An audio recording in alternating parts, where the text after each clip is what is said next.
All righty.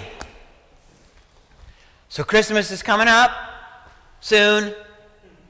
Ready or not? Yeah. He's coming. Yeah, right? So the last song that we sang is about that time when God chose to step into our mess. And I'm glad that he did. Because we can be very messy, can't we? Yes, we can. Right? And so we're going through this series. And I chose the title on purpose. Bad Girls of the Gospel. Because as we think about what the gospel is, what the good news is, it's so easy sometimes to sanitize it.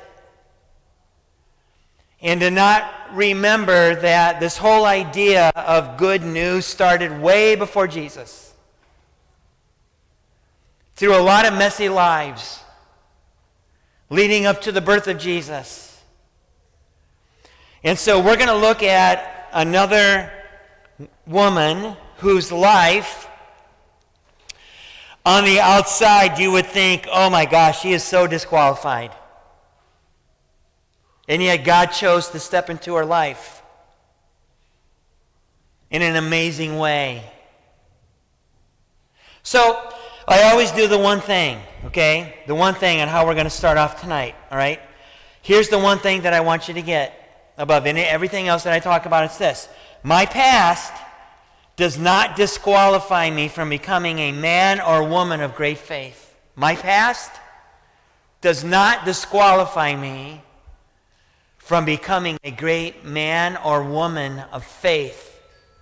Because I think sometimes we think, because of our past, and I don't care if your past is 10 years ago or your past is last week.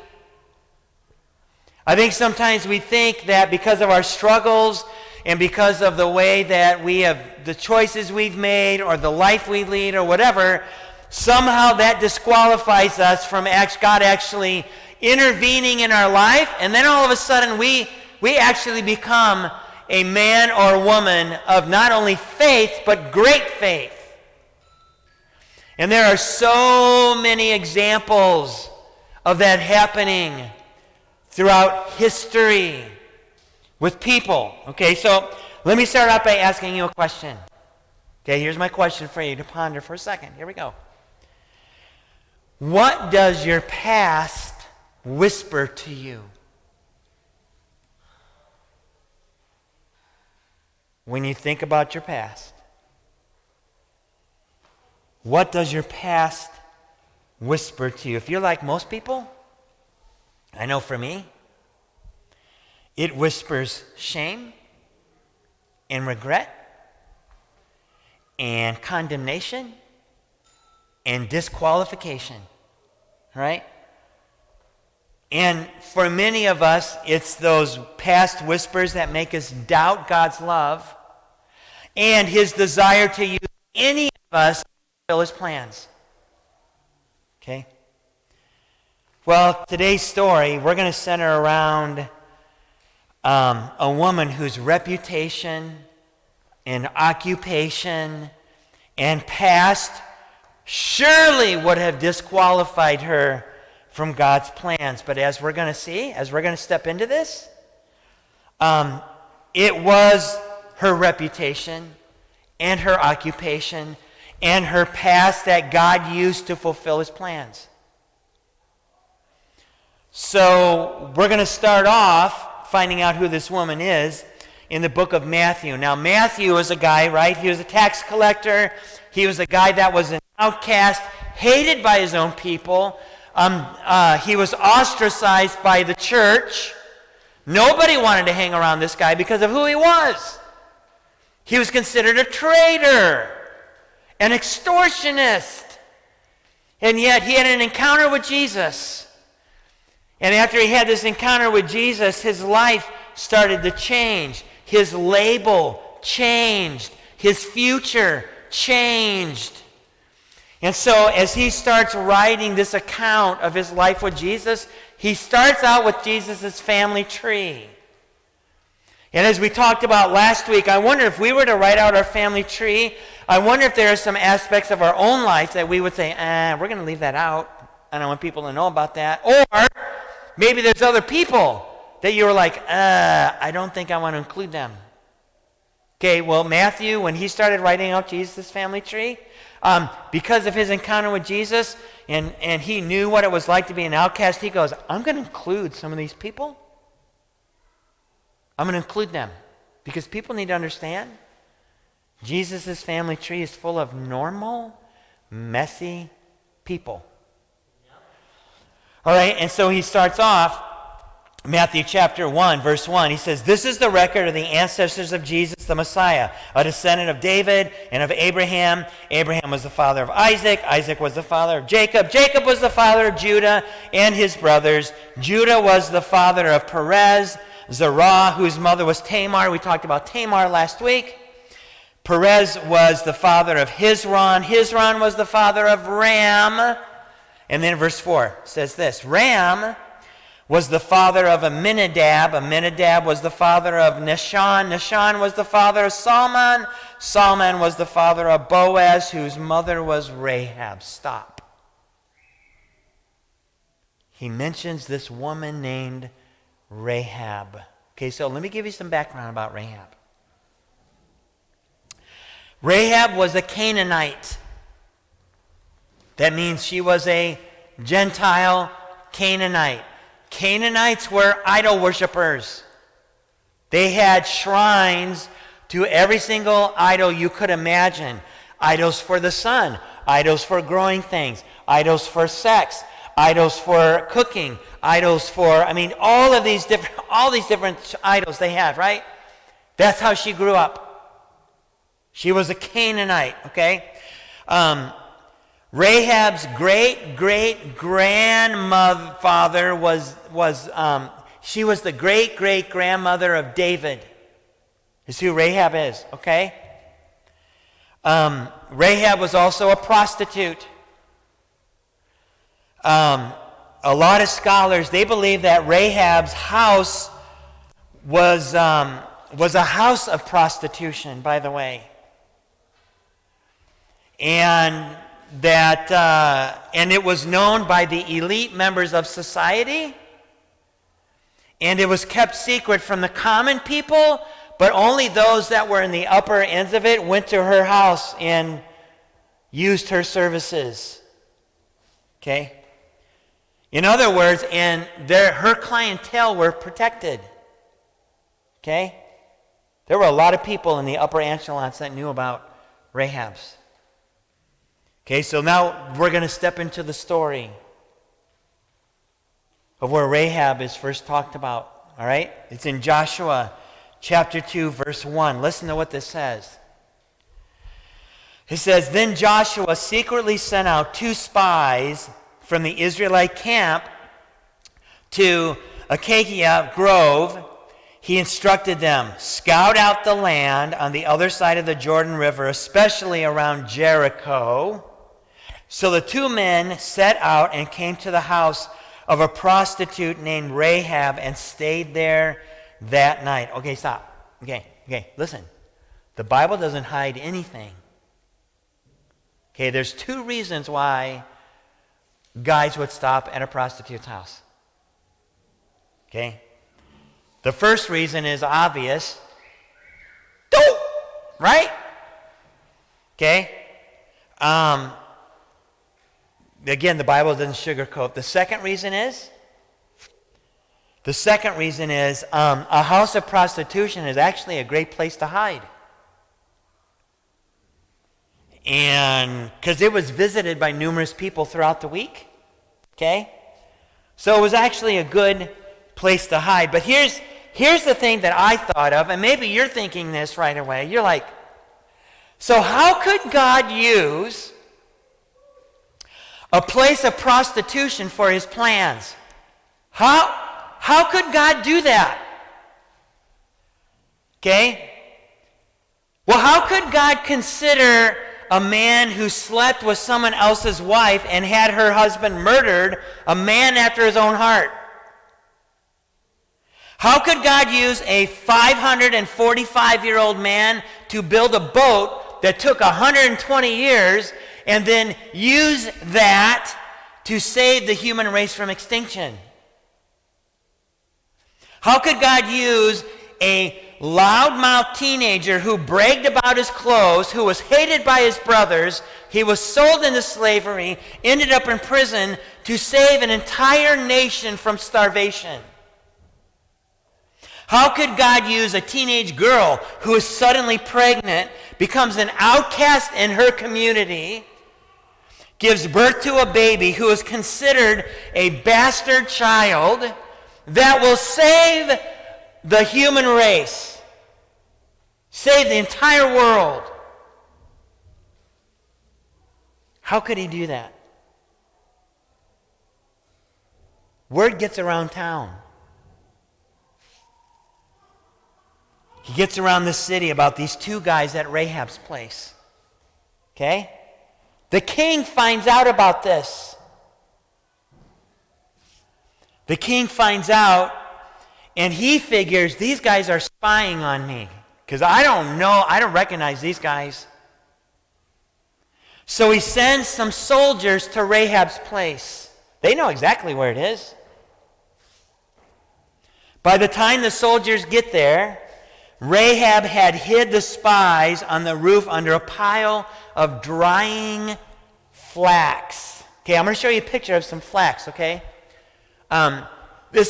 See, you have to dry this. Like, you have to put this in a dry place, like if you guys ever had flax seed. I don't know if you've ever seen it or not. Okay, well, you have to dry this in the sun in order for this to be used. Okay, so she had piles of this stuff on her roof. So what she did was she actually had the soldiers, they went up there and hid under these piles of flax. Okay? The story continues. Listen to what this says in verse 4, Joshua chapter 2. Rahab had hidden the two men, so these guys, they come and pound on the door. We know these guys are here. Did they come here? Are they here with you? Right? And Rahab had hidden the two men, but she replied, yes, these men were here earlier, but I don't know where they're from. They left the town at dusk as the gates were about to close. I don't know where they went. If you hurry, you can probably catch up with them. Okay, so at this point, Rahab lies. She lies to protect the soldiers. Okay, so you're like, well, wait a second. Lying is wrong. Lying's wrong. She lied? Or you might be saying, well, lying for the right reason. It's okay to do that. Okay, can I just put this whole thing to bed with this thing, okay? About this whole, okay? Lying is always a sin. Always. Okay? It's always a sin. Okay? But sometimes we do it. Okay? Rahab was a Canaanite Gentile, so I'm pretty sure for Rahab, lying was not that big a deal. In fact, she was smart. And she knew in order to protect the spies, she had to lie about where they were. Okay. Do you know how many people lied to hide slaves during the Civil War? For the Underground Railroad, do you know how many people lied to save their lives? Do you know how many people lied to the Gestapo during World War II when they were trying to find Jews? And they would lie to their faces? Okay? Be honest with you. Okay. I've lied to Kelly before to surprise her. Anybody here ever lie to somebody to surprise them? Okay? We've all done that, right? Okay. We'll let God deal with that. Okay? So anyway, so she lies to these guys. Okay? Joshua, chapter 2, verse 8. All right, so she lies to these guys. They leave to go find the spies. As soon as they leave, verse 8, before the spies went to sleep that night, Rahab went up on the roof to talk to them. Okay, so now she's going to have a conversation with these guys. I know the Lord has given you this land, she told them. We are all afraid of you. Everyone in the land is living in terror. The whole city of Jericho.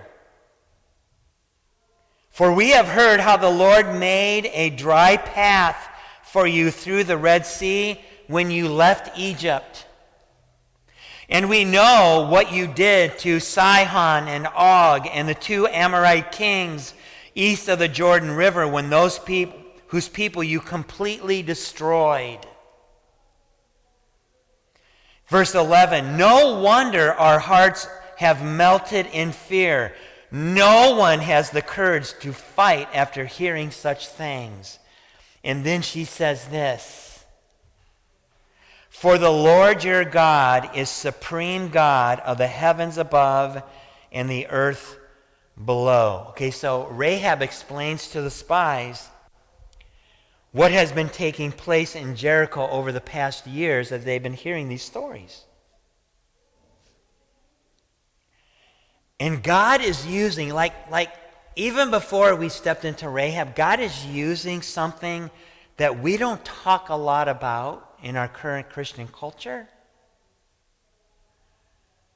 Yet advertisers and news agencies and fake news outlets use it all the time to make a profit and to promote an agenda. And it's called fear. Fear.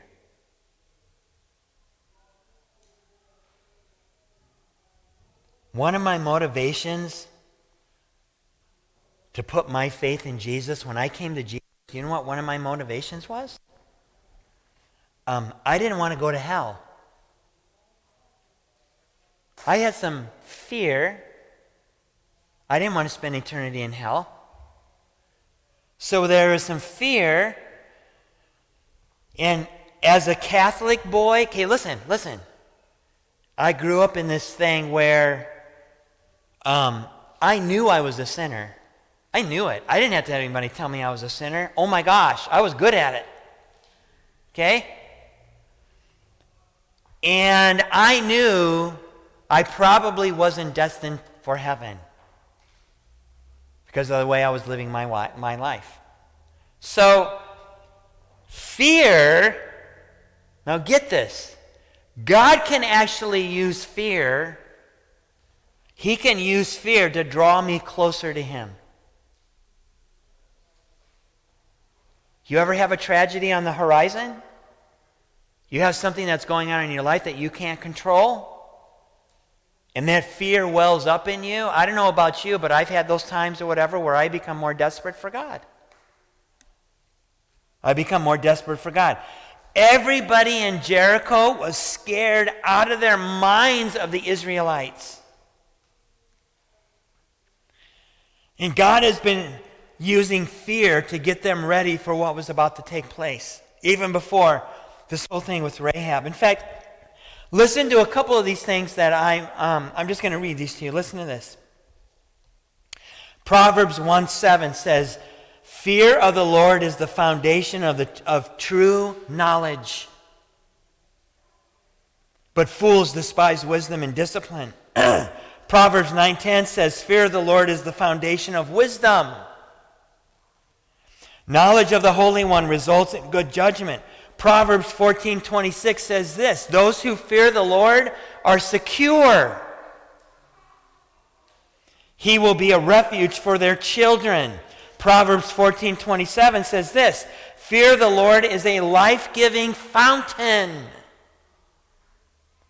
He will bring, it offers escape from the snares of death.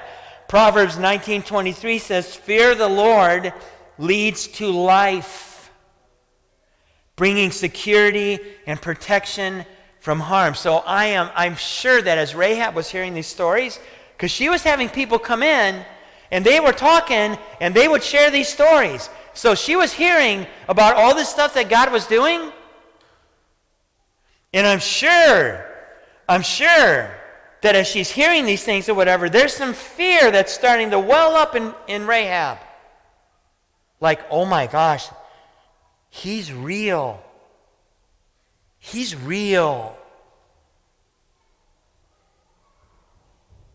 And so God was actually using some of this fear to draw Rahab to himself and to come to some very important conclusions.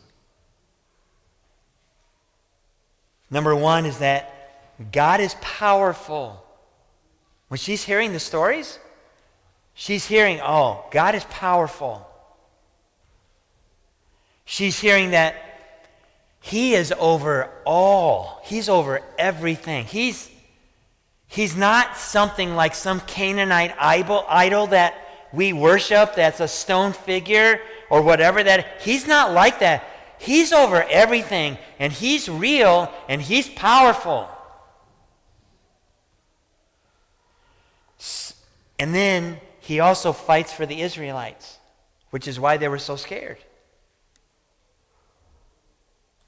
So she's having this conversation with the spies. Rahab asks the spies to spare her life and the life of her family when they take over Jericho, because she's convinced it's over. And so she's basically saying, okay, I saved your life.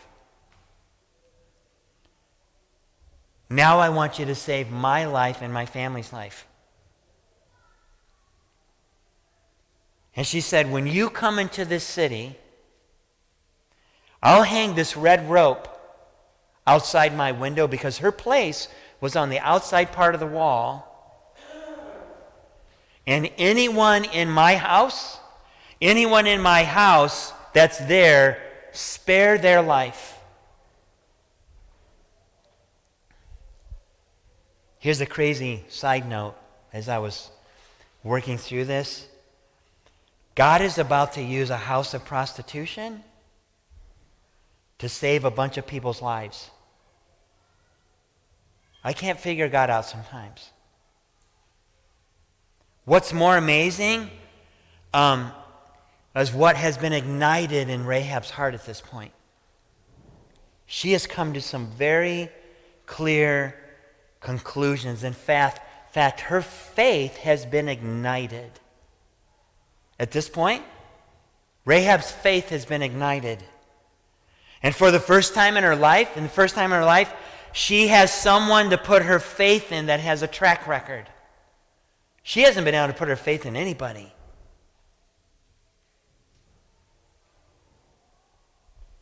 She had followed false gods all her life. She knew she couldn't trust any man. But now she knows that God is real, and she knows the truth. Because here's the truth. I can put my faith in a real God who knows my real life and can give me a future and a hope. I can put my faith in God who knows my real life. No matter how messy it is right now, he knows your real life. And he can give me a future and a hope.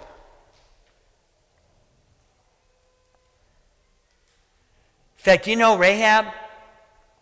She's actually in Hebrews chapter 11, which is called the Hall of Faith, where the writer of Hebrews talks about all these people that had great faith. Listen to what the writer of Hebrews says about Rahab.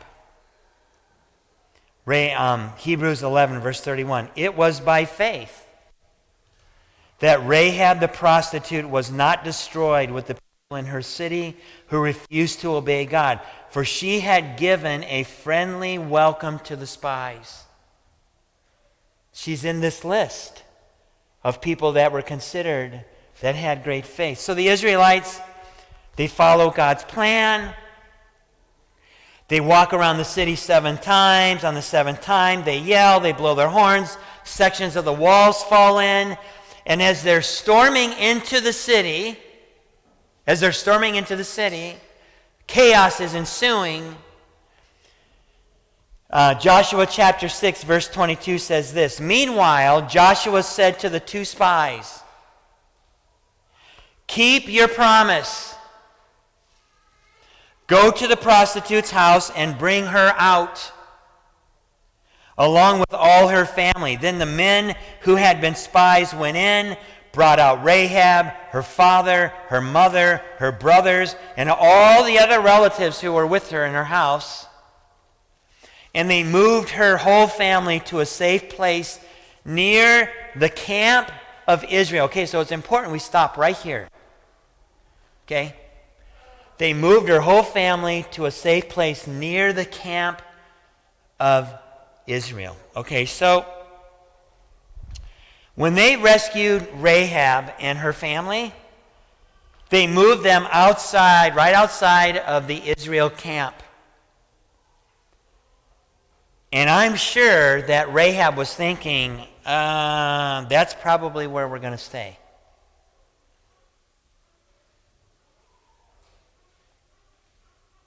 I mean, let's face it, she was an outsider. She was a prostitute. She was a Gentile. And even though she helped them out, she was still disqualified. But that's not what happened. Listen to what this says in Joshua chapter 6, verse 25. It says, "So Joshua spared Rahab the prostitute and her relatives who were with her in the house because she had hidden the spies Joshua sent to Jericho." And it says, "And she lives among the Israelites to this day." You know what they did with Rahab? They brought her in. She was now part of their family. Her past no longer defined her future. Now God defined her future. And here's the thing, Rahab was actually willing to back up her faith. It had just been created. She was willing to back up her faith with action. In fact, Jesus' brother James talks about Rahab, and he actually brags on her a little bit when he wrote challenging a bunch of Christ followers about our faith being backed up by our actions. You know that one part where maybe you've heard this before, faith without works is dead. Have you ever heard that? Okay. Do you know what story that's based on? Rahab. Listen to what James says. Verse 25. Rahab the prostitute is another example. She was shown to be right with God by her actions when she hid those messengers and sent them safely away by a different road. Just as the body is dead without breath, so also faith is dead without good works. See, God's grace is not dictated by our past, or by our sin, or by our dysfunctional life. And little did Rahab know that she was part of God's plan for bringing the entire human race back into a relationship with Him. God was going to use Rahab to be in that plan. So she marries a man named Solomon, who continues the line of David, and it ends with Jesus. And because of the good news of the gospel, that good news didn't start at Christmas. It started way before that. Because God's plan is always to be part of His family, just like He wanted Rahab to be part of His family. Right? So here's some key things I want you to hear tonight, okay? Lessons. From Ahab. Here's the first one. My purpose is not limited by my past. God's purpose is not limited by my past. No matter what your past is, it's not. Every opportunity to fear is also another opportunity to trust. Every opportunity to fear is also another opportunity to trust.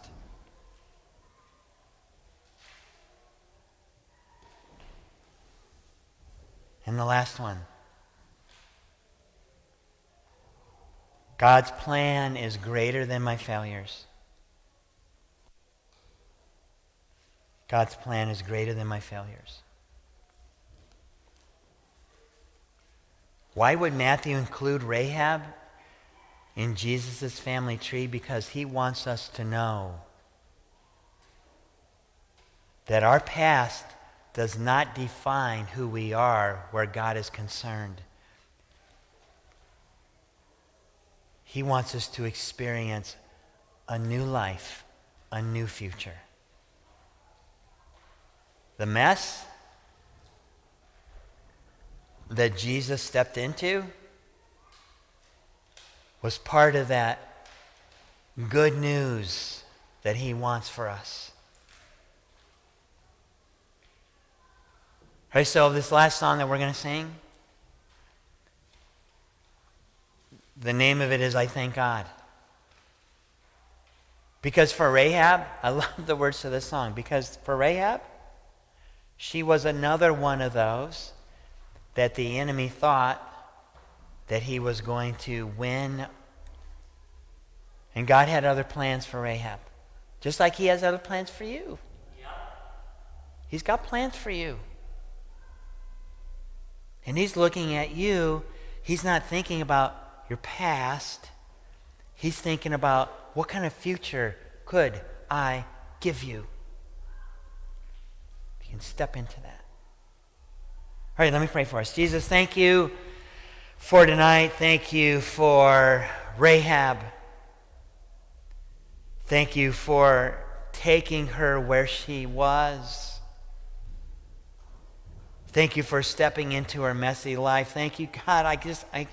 When I think about all the steps that you put in place, the fear that was created in the whole city, Jesus, before the Israelites even got there, and what you were doing in Rahab's heart before the Israelites even got there, and how once she was there, Jesus, you knew exactly what needed to take place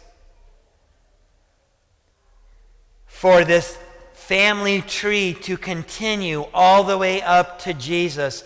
And Rahab was a perfect person for you to continue that line through. But she needed to experience your love and your grace. Thank you for her faith. I pray that we would have that kind of faith. And we would back it up with our actions, Jesus. We love you. Thank you for loving us first. In the authority of your name we pray. Amen? All right, let's stand. Let's sing this last song together, and then I'll close this. Here we go.